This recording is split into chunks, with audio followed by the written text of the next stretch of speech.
the War of Shadows begins. The year was 1943, and the world was burning.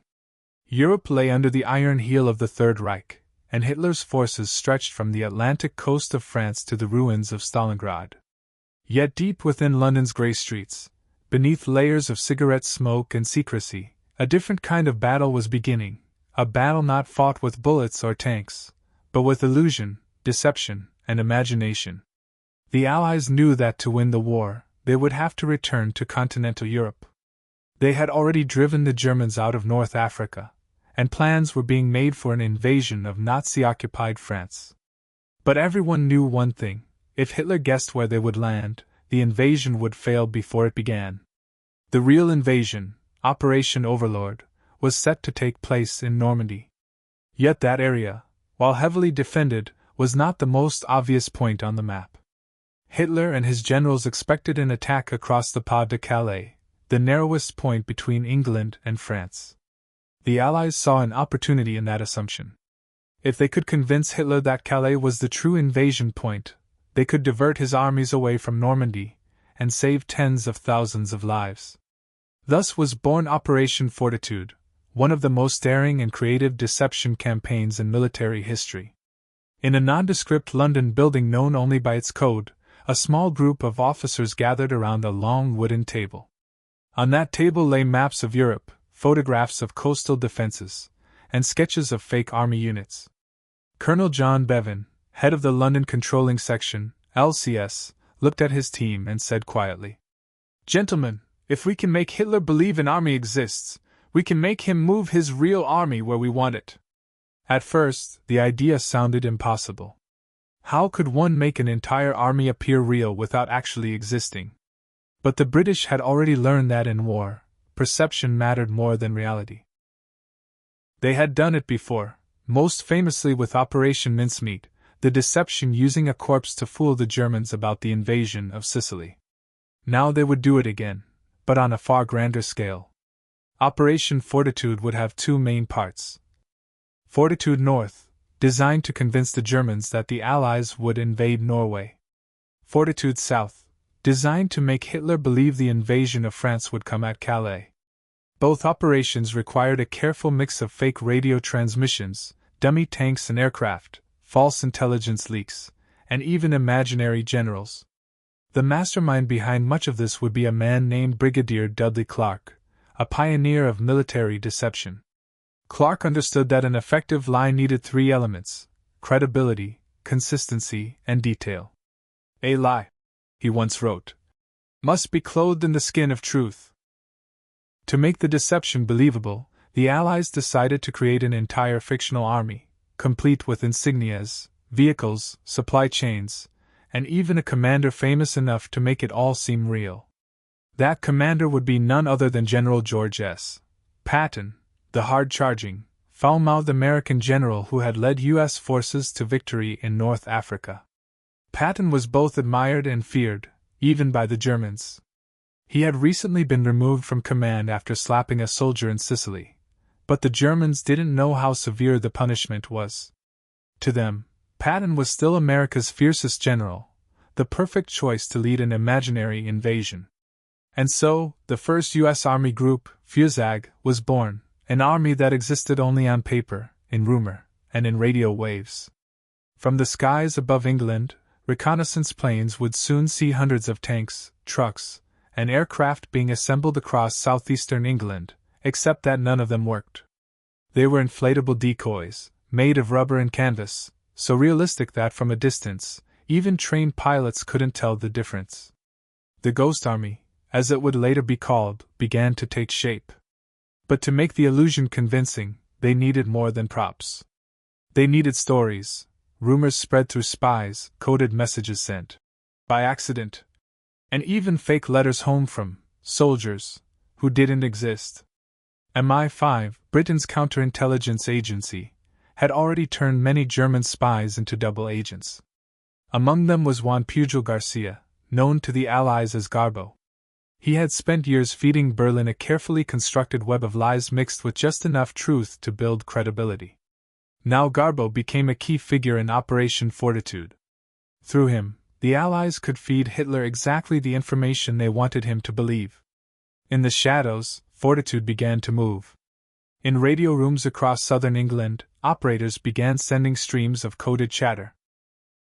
Fake troop movements, supply orders, and training schedules.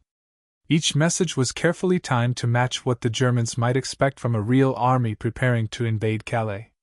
Fake camps appeared overnight, rows of tents, kitchens with smoke rising from chimneys, and even vehicle tracks pressed into the mud by soldiers dragging planks of wood behind them.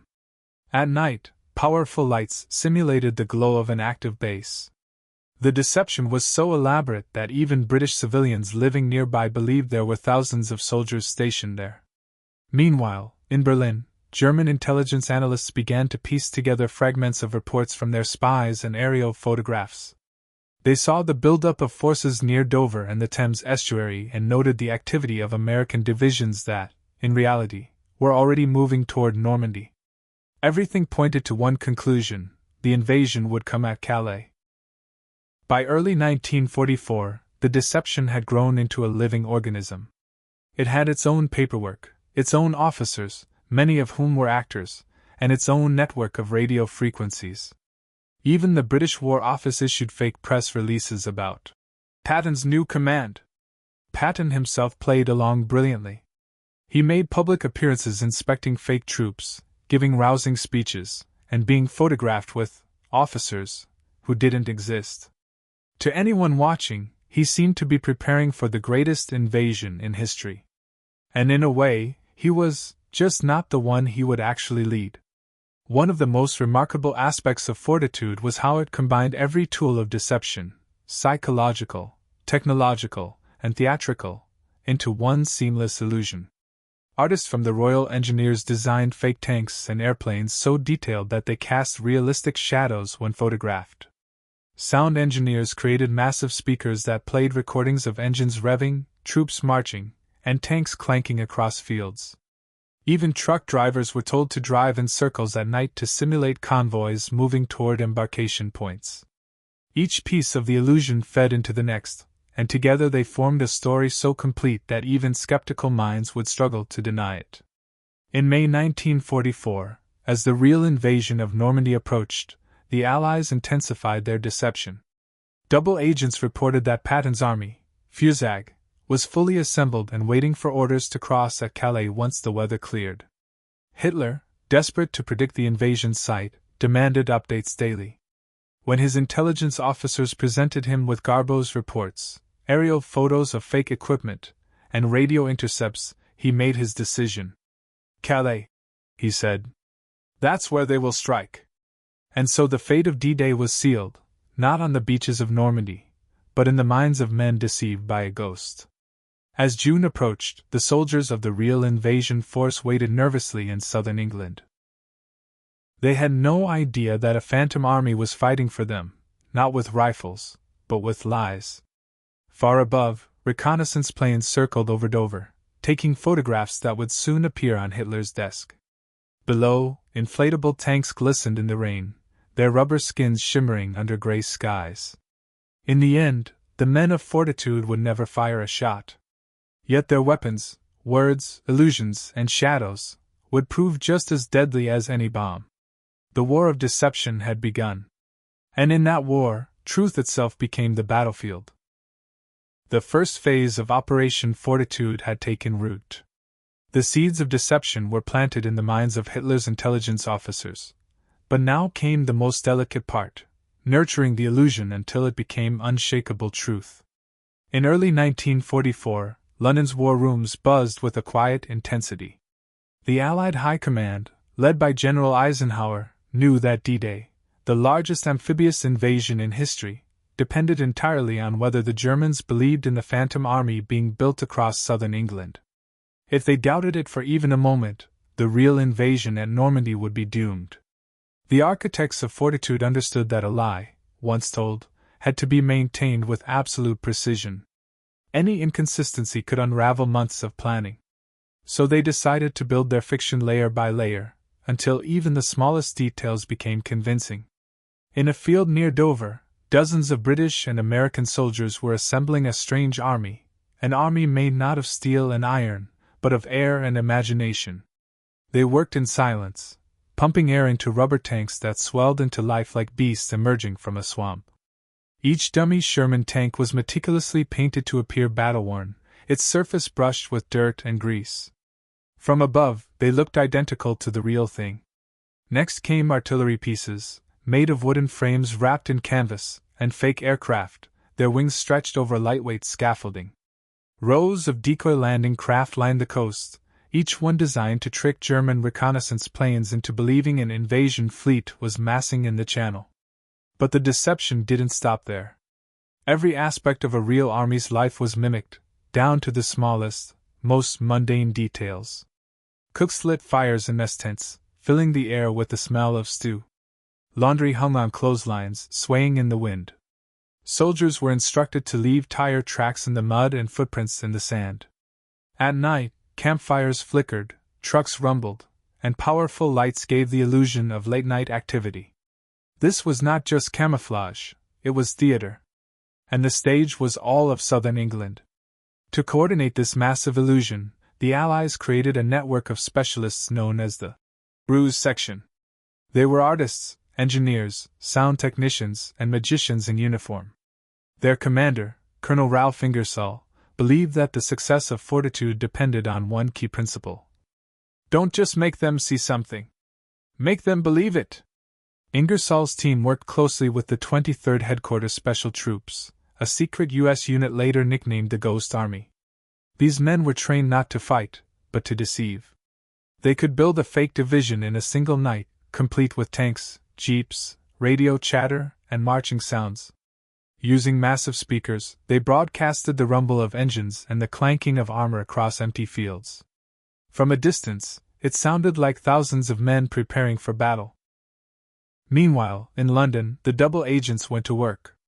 Juan Pujol Garcia, Garbo, sent encrypted messages to the WWII, Germany's military intelligence agency.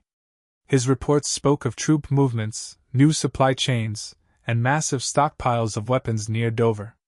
He described meetings between Patton and Allied commanders, the construction of new airfields, and even, leaked, conversations about invasion timetables. Every word was carefully crafted to match the imagery that German spies and reconnaissance aircraft would soon confirm.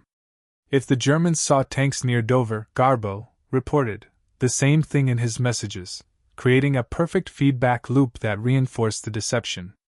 The WWII analysts were amazed. Their most trusted agent had once again delivered invaluable intelligence. They didn't realize that Garbo was sitting in a London flat, working under British supervision, feeding them exactly what the Allies wanted them to believe. Even the weather reports were manipulated. German meteorologists relied heavily on observations from ships and weather stations in the Atlantic. The Allies used this to their advantage, sending coded transmissions that made it appear the invasion would occur when the weather was ideal for a Calais landing, but terrible for Normandy. Hitler's generals, cautious and analytical, began to align their expectations with this false data. To them, everything pointed toward the Pas de Calais as the invasion point. It was, after all, the shortest crossing from England to France, barely 20 miles across. Why would the Allies attack anywhere else? The deception was working too well. In the spring of 1944, General Patton's name began to reappear in German intelligence briefings. After his suspension in Sicily, rumors swirled that he had been secretly reinstated to command the 1st U.S. Army Group, FUSAG. British newspapers, under government direction, published small, controlled stories about Patton's movements. General Patton spotted inspecting coastal defenses near Dover. One report read. None of it was true, but it didn't need to be. The Germans already believed Patton was the man destined to lead the invasion. When Berlin learned that Patton was stationed in southeastern England, their suspicions were confirmed. Hitler himself was reportedly obsessed with Patton, calling him the only Allied general worth fearing. If Patton was in Dover, then surely the invasion would come at Calais. To maintain the illusion, FUSAG needed more than equipment and radio signals, it needed an entire administrative footprint. So the Allies created one. There were fake headquarters, fake supply depots, fake medical tents, and even fake officers' clubs. Clerks filled out imaginary paperwork for imaginary divisions. Engineers submitted reports about bridge construction and logistical readiness. None of it was real, but it all existed in a bureaucratic reality that could stand up to scrutiny. Even the postal system joined the ruse. Thousands of fake letters were written, addressed to non-existent soldiers in fake regiments. Many were deliberately lost or intercepted by German intelligence, further cementing the illusion that tens of thousands of troops were preparing to invade Calais. But perhaps the most brilliant stroke of all was psychological. The Allies understood that Hitler's ego could be weaponized. He prided himself on his intuition and often overrode his generals when he thought he saw a deeper truth. The deception planners exploited this by feeding him intelligence that seemed to confirm his own beliefs. Hitler had long argued that Calais was the logical invasion point. So when reports from his spies, his weather experts, and his reconnaissance planes all pointed there, he took it as validation of his genius. "The English are predictable," he told his generals. "They will always choose the shortest route." His conviction blinded him to the truth. While the Germans poured concrete into bunkers and fortified the beaches of Calais, the real invasion force was secretly gathering far to the west. In the quiet harbors of Devon and Dorset, thousands of ships, tanks, and men prepared for the assault on Normandy. Patton's Ghost Army kept up the act to the very last minute. On June 4, 1944, 2 days before D-Day, Fortitude operatives sent a flurry of fake radio traffic suggesting that Fusag was on high alert. Garbo reported that the Calais attack is imminent. German interceptors picked up every word. When the real invasion began on June 6, and Allied troops stormed the beaches of Normandy, Hitler refused to believe it was the main assault. "This is a diversion," he said. "The real invasion will come at Calais." He ordered his commanders to hold their panzer divisions in reserve, waiting for an attack that would never come. As the battle raged in Normandy, the Ghost Army continued to breathe life into the illusion. Radio operators maintained chatter about delays in crossing and new embarkation orders. Dummy tanks were rearranged to suggest movement. Reconnaissance photos continued to show Patton's army waiting in readiness. For weeks, Hitler kept his strongest divisions near Calais, unwilling to move them to Normandy. That hesitation gave the Allies the crucial time they needed to secure their beachheads and push inland. Every hour of delay cost the Germans dearly. And every hour was a victory for the invisible soldiers of Fortitude. By July 1944, the deception had achieved what no bomb could. It had paralyzed the German high command. Fortitude had not just fooled Hitler, it had controlled his mind. The invasion of Normandy was succeeding not only because of the bravery of soldiers, but because of the genius of artists, storytellers, and liars who fought in silence. Their war was one of shadows, and they had just won their greatest battle. The summer of 1944 brought tension thick enough to be felt in the air. Across England, soldiers trained, ships were loaded, and the machinery of war reached its crescendo. But for the men and women behind Operation Fortitude, the real battle was being fought not on the beaches or in the skies. It was being fought in the mind of Adolf Hitler. Every report, every photograph, every whispered rumor was now part of a carefully woven web of lies, and that web was tightening. As the smoke cleared from the first days of D-Day, the world held its breath. The Allies had landed in Normandy on June 6, and although the invasion was real, the deception had only just begun. For Operation Fortitude was designed not only to mislead Hitler before D-Day, but also to keep him deceived afterward, to make him believe that Normandy was just a diversion, a feint to distract from the real invasion at Calais. In the early days after D-Day, German intelligence officers began to analyze the situation. Reports from the front were confusing. The Allied landings were massive, but strangely concentrated. If this was truly the main invasion, why had Patton's army not moved yet? Why were there still signs of a large build-up near Dover? The answer, they thought, was obvious. Normandy was merely the first act. The real storm was yet to come. In Berlin, Admiral Karl Donitz and Field Marshal Gerd von Rundstedt studied the intelligence reports pouring in from their spies and radio intercepts. The name FUSAG, the first U.S. Army group, appeared again and again. Reconnaissance photos taken over southeastern England showed what looked like hundreds of landing craft, thousands of tanks, and massive fuel depots. Even though German pilots had been ordered to avoid deep incursions over Britain, the photos they managed to take seemed undeniable. The build-up continued. Patton's forces, according to every shred of evidence, were still waiting. One German analyst noted in his report, "The Normandy assault appears limited in scope. The main attack, under General Patton, is expected at Calais once the Allies have drawn off our reserves." That single sentence was all the confirmation the Allies needed. Fortitude was working perfectly. Meanwhile, the double-cross system, the network of double agents run by MI5, was operating at full capacity. Juan Pujol Garcia, Garbo, the most valuable of them all, continued to send Berlin detailed updates. He reported that FUSAG was nearly ready to launch its assault and that the Normandy landings were a diversionary operation to pin German forces in place. Garbo's messages were masterpieces of deception. He even described minor frustrations, supply delays, officer disagreements, training accidents, to make his reports feel authentic. Each message was approved by the London controlling section and timed precisely to coincide with the Germans' expectations. Sometimes Garbo's fake intelligence was supported by other double agents, such as Tate, Brutus, and Tricycle, each operating from a different location and sending corroborating reports. These agents never met, yet their messages aligned perfectly, as if describing the same unfolding reality. The Abwehr, Germany's military intelligence agency, didn't suspect a thing. In their eyes, they had built a perfect spy network inside Britain. In truth, that network was completely controlled by British intelligence. To maintain the illusion, Fortitude operatives had to keep up appearances on the ground. In the fields of Kent and Sussex, the fake tanks and trucks remained in place. Inflatable vehicles were moved slightly every few days to create the illusion of shifting formations.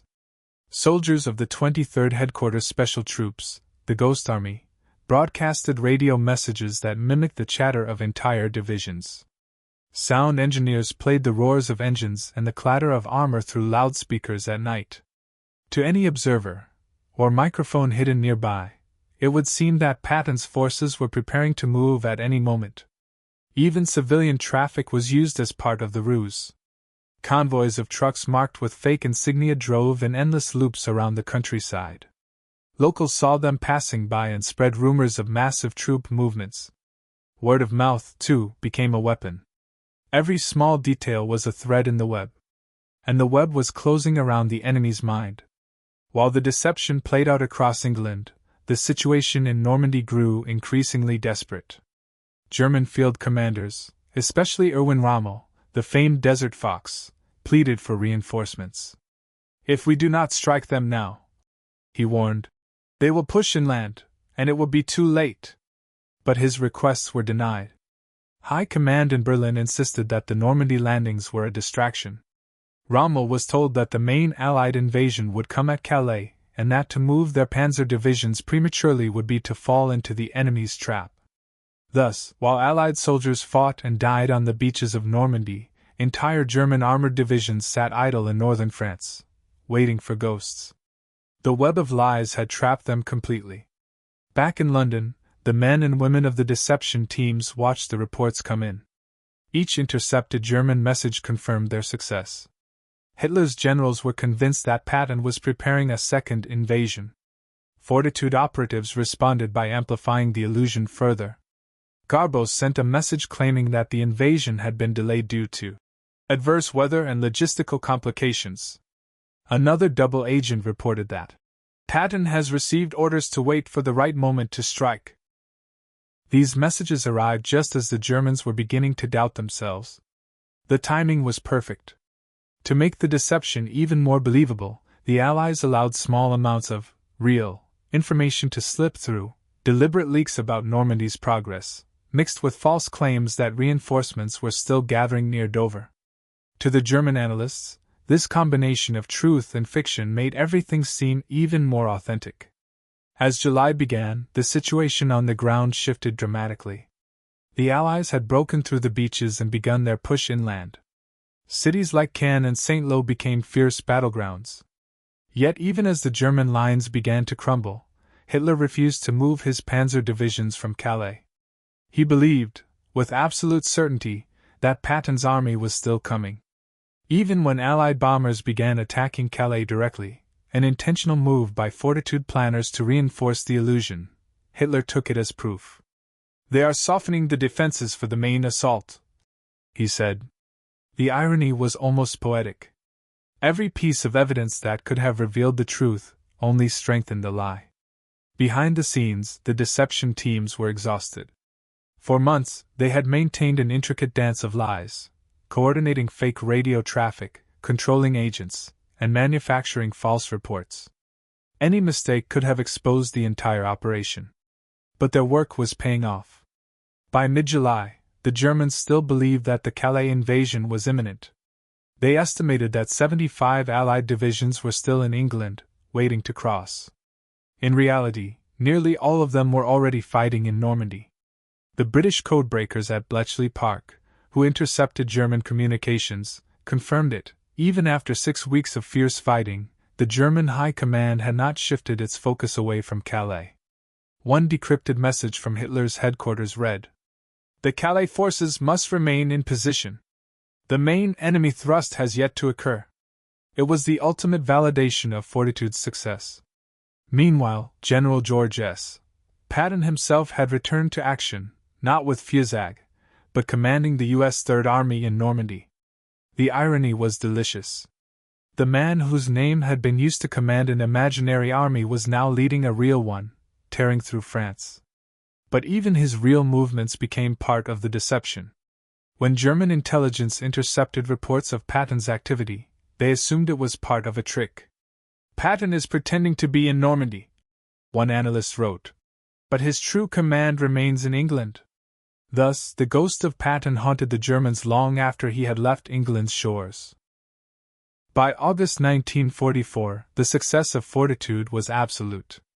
The German 15th Army, stationed at Calais, remained immobilized for almost 7 weeks after D-Day.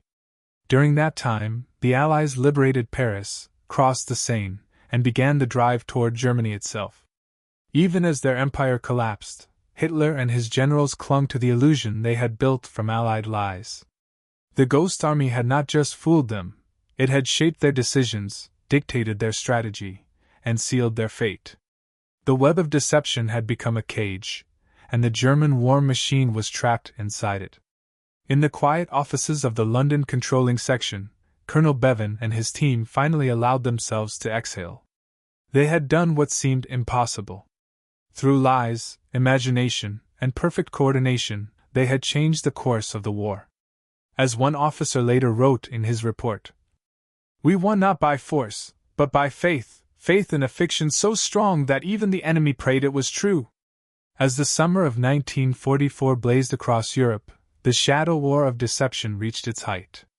The Normandy invasion had succeeded beyond all expectation, but the Allies knew that victory on the beaches was only the beginning. To hold their ground and push inland, they needed time that could only be bought if the Germans continued to believe that a second, much larger invasion was still coming. And so, the Ghost Army went into action. In the quiet fields of southern England, hundreds of soldiers of the 23rd Headquarters Special Troops began their most ambitious performance yet. These men were not typical warriors. They were artists, sound engineers, radio operators, and set designers, ordinary men with extraordinary imagination. Their weapons were not rifles or grenades, but rubber, paint, sound, and lies. They called themselves, half in jest, the traveling roadshow of deception. Their mission, to make Hitler believe that the 1st U.S. Army Group, Fusag, under General Patton's command, was preparing to invade the Pas de Calais at any moment. Each operation they conducted was a carefully orchestrated illusion, blending sound, sight, and movement. And every illusion had to be believable enough to fool the most paranoid intelligence network in history. The Ghost Army's headquarters was hidden in an unmarked warehouse near the English coast. Inside, rows of canvas tanks and trucks lay deflated, stacked neatly like giant balloons. The soldiers could inflate them in minutes using portable air compressors. Once fully expanded, the tanks looked astonishingly real, complete with painted serial numbers, simulated mud splashes, and even fake armor plating made from wood. By night, the men of the Ghost Army would move into position, setting up an entire fake division under the cover of darkness. When dawn broke, the camp looked alive. Dummy soldiers manned fake artillery, smoke drifted lazily from kitchen tents, and radio operators transmitted bursts of coded messages that perfectly mimicked the chatter of a real army on standby. From above, German reconnaissance planes captured photographs that confirmed their worst fears. Patton's mighty army was still waiting to strike. One of the most brilliant aspects of the Ghost Army's work was its use of sound deception. The U.S. Army had recorded the noises of real armored units, engines rumbling, tanks clanking, men shouting commands, and stored them on massive vinyl discs.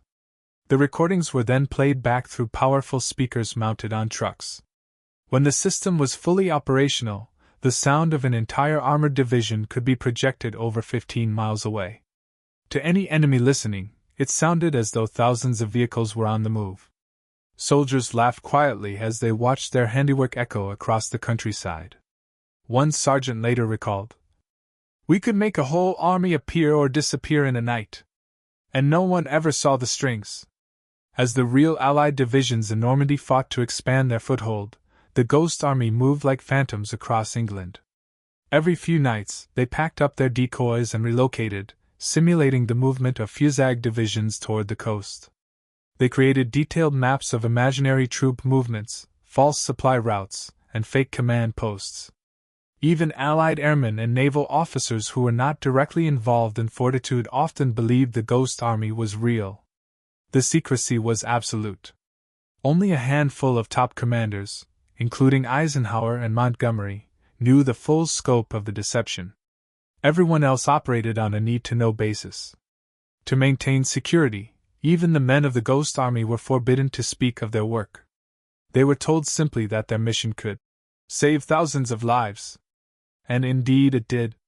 One night in mid-June, as the Allies were fighting fiercely in Normandy, the Ghost Army conducted one of its boldest stunts. Near the coast of Dover, they set up a massive staging area for Patton's supposed forces. Hundreds of inflatable tanks lined the fields. Wooden aircraft sat parked in rows along makeshift airstrips. Truck convoys moved constantly along the roads, headlights dimmed, carrying empty crates labeled ammunition and fuel. Nearby villagers whispered about the enormous American buildup. "Patton's boys are going to hit France any day now," one farmer told a friend. That rumor was precisely what the deception planners wanted to spread. By the next morning, German reconnaissance planes flew over and photographed everything. Within hours, Berlin received the images. Analysts pored over the pictures, noting the size and shape of the formations. They concluded, once again, that Patton's invasion force was preparing to cross at Calais. To strengthen the illusion, Operation Glimmer and Operation Taxable were launched alongside Fortitude. These were naval deception operations designed to make the Germans think invasion fleets were approaching Calais and Boulogne. Allied ships equipped with radar-reflecting balloons and jamming devices simulated large formations at sea. The radar signals appeared genuine to German coastal defenses, which went on full alert. Searchlights swept the waves, and artillery units prepared to fire. Meanwhile, in reality, the true invasion was already underway, miles away in Normandy. Every hour the Germans wasted watching the phantom fleets was another hour gained for the Allies on the beaches. But the Ghost Army's most powerful illusion wasn't made of rubber or sound. It was made of George S. Patton himself. The Allies used Patton's reputation like a weapon. Newspapers printed photos of him inspecting fusag troops, giving fiery speeches, and visiting command centers that didn't exist. On several occasions, Patton even appeared in public accompanied by officers wearing fake insignia, ensuring that any spies who saw him would report it. Patton understood his role and played it perfectly. Though he was frustrated at being sidelined during the early phase of Overlord, he knew that his reputation could win a battle without firing a shot. He once joked, "It seems my mouth is now more dangerous than my tanks." In Berlin, Hitler's staff became increasingly divided. Field reports from Normandy showed the Allies pushing inland, but intelligence from Calais suggested an even greater threat looming across the Channel. The head of German intelligence insisted that the Normandy landings were a diversion. He presented aerial photographs of Dover, reports from spies, and intercepted Allied radio chatter, all carefully orchestrated by Fortitude. Hitler agreed. He ordered that no major reinforcements be moved from Calais. "The decisive battle," he declared, "is yet to come." Thus, even as Allied troops broke through the hedgerows of Normandy, thousands of German soldiers remained idle in northern France, trapped by ghosts. Throughout July, the Ghost Army refined its performance. Every detail mattered. They created new, unit markings for divisions that didn't exist, painted fresh numbers on trucks, and even changed tire tracks to simulate constant movement. The deception was so immersive that some Allied pilots flying overhead mistook the fake encampments for real ones. They radioed back, confused, asking why their bombs weren't being targeted there. The illusion was complete. By mid-August, the Germans were still convinced that Patton's army was about to launch its assault on Calais. Even after Paris was liberated on August 25, 1944, they refused to abandon their positions. The 15th German Army, over 150,000 men, remained stationed along the Calais coast until September, waiting for an invasion that never came. Those soldiers might have turned the tide in Normandy if they had been sent earlier, but Fortitude had held them frozen in place. The Ghost Army's performance had bought the Allies the most valuable resource of all, time. After the fall of Paris, the men of the Ghost Army were reassigned to continue deception operations across Europe. They staged fake troop movements to mislead the Germans about the direction of the Allied advance, creating phantom divisions in Belgium and along the Rhine. Everywhere they went, their invisible army confounded the enemy. In one operation, a small group of Ghost Army troops used sound and lights to convince the Germans that a U.S. armored corps was preparing to attack. The enemy pulled back their forces, allowing real Allied troops to advance without firing a shot. Time and time again, illusion triumphed over steel. When the war finally ended in 1945, the full truth of the Ghost Army's work remained classified. The men who had fought their invisible war were forbidden to speak of it. Their contribution went unrecognized for decades. But history would not forget. When the records were finally declassified in the 1990s, historians and veterans alike were stunned. The Ghost Army had not only saved lives, they had changed the course of the war through imagination and courage. As one report concluded, their greatest weapon was belief. And with that weapon, they conquered the impossible. As the summer of 1944 turned to autumn, Europe was burning. The Allies had broken through Normandy, Paris had been liberated, and the German front was crumbling under the combined weight of Allied forces advancing from the west and Soviet armies pressing from the east. But even in victory, the greatest deception in modern history was still unfolding. Operation Fortitude, an illusion built from smoke, rubber, and genius, had done more than mislead the enemy. It had reshaped the entire tempo of the war. In Berlin, Hitler's confidence in his intelligence network was collapsing. For months, his generals had assured him that the real invasion would strike at Calais, that Patton's army still waited across the Channel, that Normandy was merely a diversion. Now, as Allied tanks rolled across France, reality tore through the web of lies the Führer had believed. Yet, even then, he refused to accept that he had been deceived so completely. His paranoia grew. He accused his officers of incompetence, his spies of betrayal, and his fate of cruelty. But in truth, the Germans had been defeated not just by force, but by imagination. As the Allies advanced toward the German border, remnants of Fortitude continued to operate. The Ghost Army, ever adaptable, was reassigned to perform tactical deceptions on the European mainland. One of their most daring missions came in September 1944, during the approach to the Rhine. The Allied front had stretched thin, and intelligence suggested that the Germans were planning a counterattack. The Ghost Army was sent to the front to hold a section of the line with nothing but illusion. For 3 nights, they deployed their inflatable tanks, fake artillery, and sound systems. They broadcast radio chatter suggesting that 2 full U.S. divisions were preparing an assault. In reality, fewer than 1,000 men were there. When German scouts approached, they saw what appeared to be thousands of troops massing for an attack. They reported this to their commanders, who quickly withdrew from the area, leaving the real Allied forces free to advance without resistance. The deception had saved countless lives. One soldier later wrote in his diary, "We fought a war of shadows. No medals, no glory. But every time the enemy retreated from ghosts, we felt like we'd won a battle." The Ghost Army's tactics became more sophisticated as the war went on.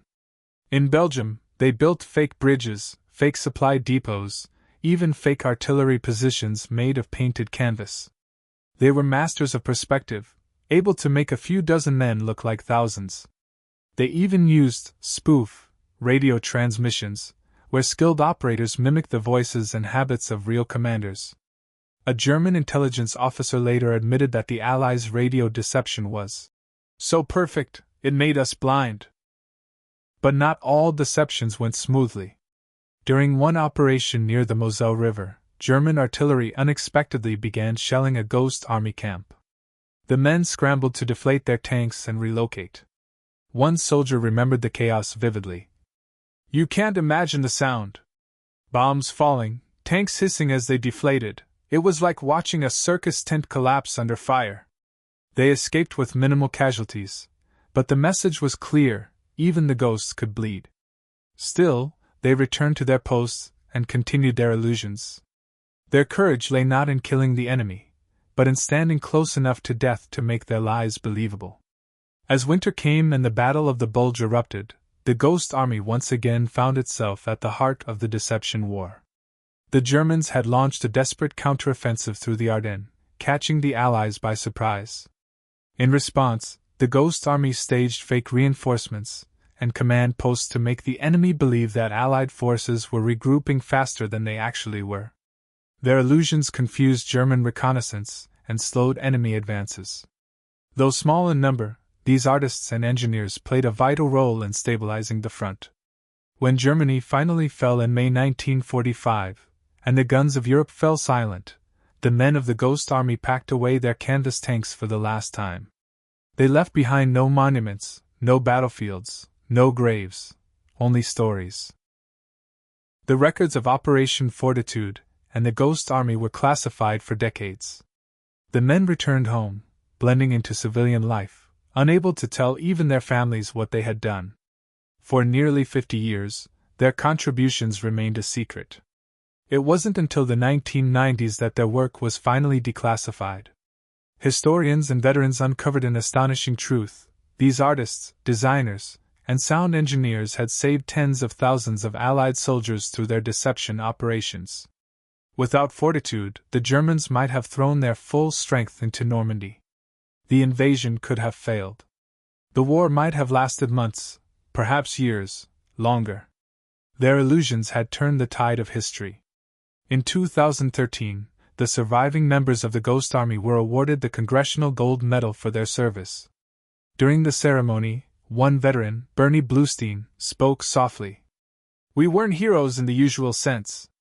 We didn't take cities or storm beaches. But we gave the others a chance to make it home. That's what mattered." Another veteran, Arthur Shilstone, who had once painted camouflage and fake tanks, recalled a haunting moment. "After we fooled the enemy, we'd sometimes stand and watch the empty fields where they should have been.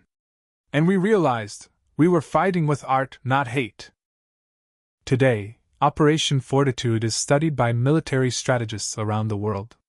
Its lessons remain timeless. That war is not only fought with bullets, but also with ideas, illusions, and the courage to deceive. From the fake army at Dover to the ghost soldiers of Europe, every act of deception built toward one truth: that imagination can be as powerful as any weapon. As one historian put it, Operation Fortitude was a symphony of lies that ended a symphony of death. When the war ended, the world celebrated its heroes, the generals, the soldiers, the resistance fighters. But somewhere, in the quiet shadows of history, stood a small group of men who fought not with violence, but with vision. They didn't destroy cities. They created illusions. They didn't take lives. They saved them. And in doing so, they proved that even in the darkest times, creativity can be a force for peace. When the guns of Europe finally fell silent in May 1945, the world celebrated the end of the bloodiest war in human history. Streets filled with cheers, flags waved from every window, and soldiers returned home to families who had waited through endless nights of fear. But while parades marched and champagne flowed, a quieter group of men stood in the background, men who had fought not with bullets or bombs, but with illusions. They were the Ghost Army. And their story, for decades, would remain a whisper buried in the shadows of history. In the immediate aftermath of victory, Operation Fortitude was classified under the highest level of secrecy. The deception had been so effective that Allied commanders feared revealing it too soon might compromise future strategies. The reports, diagrams, and photographs of the fake armies were sealed away in British and American archives, labeled simply, "Top Secret, Operation Fortitude." The soldiers who had painted inflatable tanks, built false radio networks, and faked entire divisions were told never to speak of their missions. Even among veterans, their existence became myth, a rumor of artists who fooled Hitler. For decades, they carried the weight of their secret. One of them, Sergeant Bill Blass, who would later become a famous fashion designer, said in a 1989 interview, "People thought we were clerks or mapmakers. They never guessed we were out there building ghosts." Another, Arthur Singer, who had sketched fake insignia and camouflage, reflected, "We were creating illusions of power. We were proving that imagination could save lives." For many, the deception had changed how they saw the world. War had shown them the depths of destruction, but also the strength of creativity, the idea that art could protect rather than destroy. Meanwhile, in the Cold War era that followed, military strategists studied fortitude in secret. Its success became a foundation for new generations of psychological operations, from fake radio chatter during the Korean War to electronic deception in the Gulf War. Historians later noted that fortitude didn't just shape the outcome of World War II, it changed how nations thought about truth and perception. In an age where technology made it possible to see everything, fortitude reminded the world that sometimes, the most powerful weapon is what the enemy believes to be true. In the late 1970s and early 1980s, declassification began slowly. Researchers discovered strange photographs, fields of rubber tanks, empty trucks marked with false insignia, soldiers painting shadows onto canvas guns. At first, people assumed they were jokes or training exercises. Then came the documents. Operation Fortitude, Operation Bodyguard, Operation Quicksilver, all part of an intricate web of deception that had misled Hitler's intelligence apparatus for months. The truth was stranger, and more brilliant, than anyone could have imagined. In 1996, a BBC documentary titled The Ghost Army aired, revealing the existence of the secret U.S. deception units. For many veterans, it was the first time their families learned what they had actually done in the war. One veteran's daughter remembered, "My father never talked about the war. When the documentary came out, he just smiled and said, 'Now you know why I was always good at telling stories.'" Over time, museums and historians began to celebrate their work.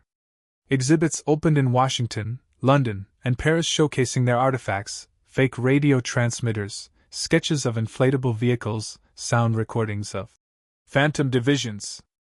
Perhaps the most haunting exhibit was a simple one, a single, deflated rubber tank, patched and faded, standing quietly in a glass case. A symbol of imagination that once terrified an empire. The legacy of Operation Fortitude also lived on through the people it inspired.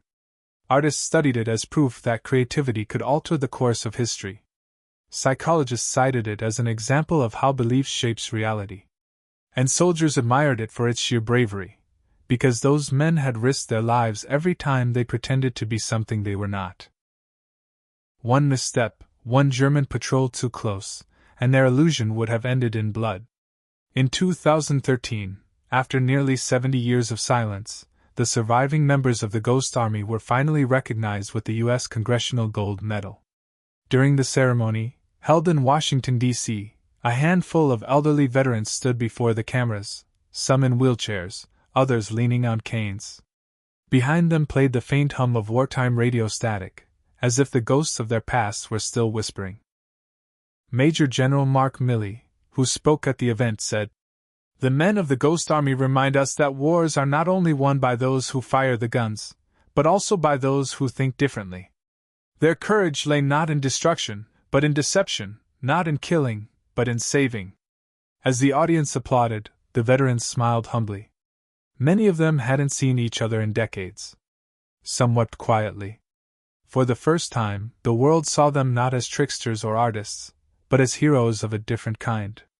In a private conversation after the ceremony, one veteran, John Jarvie, was asked what he thought of the modern world, of drones, satellites, and information warfare. He replied softly, "Technology changes. But the game is the same. You still have to make the enemy believe what isn't true. The only difference is that now, everyone's watching." Today, more than 80 years after Operation Fortitude, its spirit still echoes through every strategy that relies on misdirection and illusion, from military tactics to cybersecurity, even to politics. The idea that truth is only as strong as what people perceive remains both powerful and dangerous. But for the men of the Ghost Army, deception was never about manipulation. It was about mercy. Every time their illusion worked, every time a German army retreated from shadows, lives were spared. They didn't fight to deceive. They deceived to protect. In Normandy, near the beaches where D-Day began, a small stone monument now stands. It bears a simple inscription, dedicated to the men who fought not with weapons, but with creativity, whose courage and imagination helped bring freedom to Europe. Tourists walk past it, unaware that beneath their feet once lay fields of fake tanks and silent radios. The sea crashes nearby, carrying echoes of that long-ago deception. And somewhere, in the wind, it's easy to imagine the faint voice of a Ghost Army soldier saying, "The truth is, we were never really there."